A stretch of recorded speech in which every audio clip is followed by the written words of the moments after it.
Diabetic के patient के लिए सबसे ज़रूरी चीज़ ये भी है कि वो 6 घंटे कम से कम उसको नींद अच्छी लेनी चाहिए। समझ आ रहा है? नींद का भी एक बहुत बड़ा रोल रहता है। अगर आपकी नींद पूरी नहीं होगी, ब्लड प्रेशर डिस्टर्ब हो जाएगा और ये सब जो है पेंक्रियाज के जो फंक्शन है ये डिस्टर्ब हो जाते हैं, उससे भी रोग पैदा हो जाते हैं। तो ये ज़रूरी है कि स्वस्थ भोजन करें, स्वस्थ वायु का सेवन करें और स्वस्थ जीवन जीने के लिए समय पर सोएं और समय पर उठें। और जो सोने और उठने का समय है वो रात्रि का ही प्रॉपर समय कहलाता है। आयुर्वेद आज स्पष्ट बताता है कि दिन में सोना ही नहीं चाहिए। समझ आ रहा है? कभी कोई ज़्यादा थकान हो, कुछ कारण हो, एक अलग बात है, लेकिन ऐसी आदत में नहीं होना चाहिए कि हम दिन में सोएं। रात ही सोने के लिए है, समय पर जल्दी से सोना और सुबह जल्दी उठना। तो ये सब चीज़ें अगर हम बना करके रखेंगे, इसके साथ साथ भोजन में एक और अच्छी चीज़ होती है, पहले एक चौकर की रोटी बनती थी। समझ आ रहा है ना? पुरानी नेचुरल चीज़ों से जुड़े रहने से ही आप इस डायबिटीज़ से अपने आप को लंबे समय तक इस तरीके की रेमेडी करोगे तो उपचार इसका अच्छे से हो जाएगा। चौकर में क्या होता है कि वो गेहूं भी होता है, चना भी होता है, जौ भी होती है और थोड़ा सोयाबीन भी होता है ना? इसकी जो रोटी बनती है वो बहुत फ़ायदेमंद होती है। मिट्टी के बर्तनों का उपयोग करना चाहिए। रोटी जो है चौकर की बनाना चाहिए और चौकर की रोटी को इस मिट्टी के बर्तनों पर बना करके खाने का जो अभ्यास करोगे तो ऐसी बीमारियों से कुछ महीनों में आपको मुक्ति मिल जाएगी। जैसे खाने की बात है तो सबसे पहले हमारा डाइजेशन शुरू होता है हमारे मुंह से। तो एक बहुत अच्छी बात ये बताई जाती है कि जो भी भोजन सॉलिड होता है उसको आप, है ना, इतना आप चबाएं कि वो लिक्विड बन जाए। समझ आ रहा है? और लिक्विड को लिक्विड की तरह ना पिएं, लिक्विड को सॉलिड समझ करके उसको भी चबाएं ताकि आप इसको फील करें कि हम लिक्विड नहीं सॉलिड खा रहे हैं। क्या समझ आया? मतलब जो सॉलिड है उसको तो लिक्विड बनाना है और जो लिक्विड है उसको सॉलिड की तरह खाना है।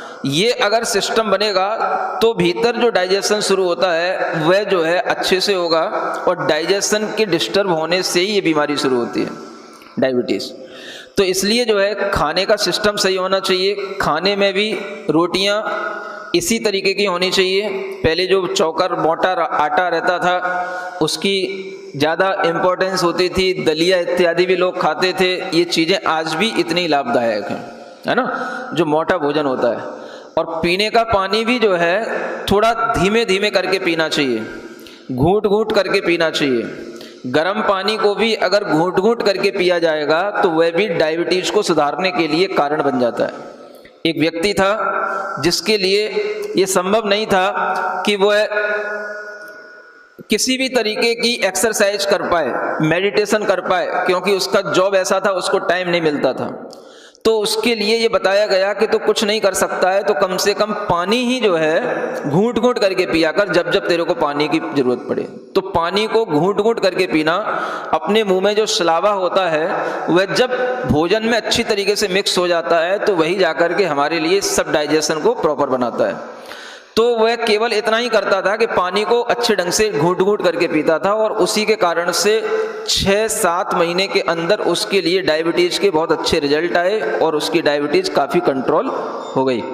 तो ये भी धीरे धीरे अपनी बीमारियों को दूर करने वाली चीज़ें हैं, है ना। एक बहुत अच्छी मुद्रा इसकी ये भी है कि जैसे आप बैठे हो, होता क्या है अपने हाथों में सब पॉइंट होते हैं। समझ आ रहा है? पेट भी अपने हाथ में है पूरा और जो आँख कान नाक भी सब अपने हाथ में है। समझ आ रहा है? एक इसका अच्छा तरीका ये है कि जब आप ऐसे बैठे हो तो अपनी कोहनी को अपनी हथेली के पास में रख करके ऐसे दबा लो। समझ आ रहा है ना? और ऐसे हल्का सा इसको ऐसे हल्के से ऐसे करते रहो, मूव करते रहो, तो आपका जो अग्नाशय है, पेंक्रियाज, वहां पर अपने आप जो है अच्छे रस जो है रिलीज होने लग जाएंगे। समझ आ रहा है ना? तो ऐसा करने से भी 1 घंटे 1 मिनट भी अगर आप करते हो ऐसे बैठे बैठे तो उससे भी अपने आप आपको लाभ मिलेगा।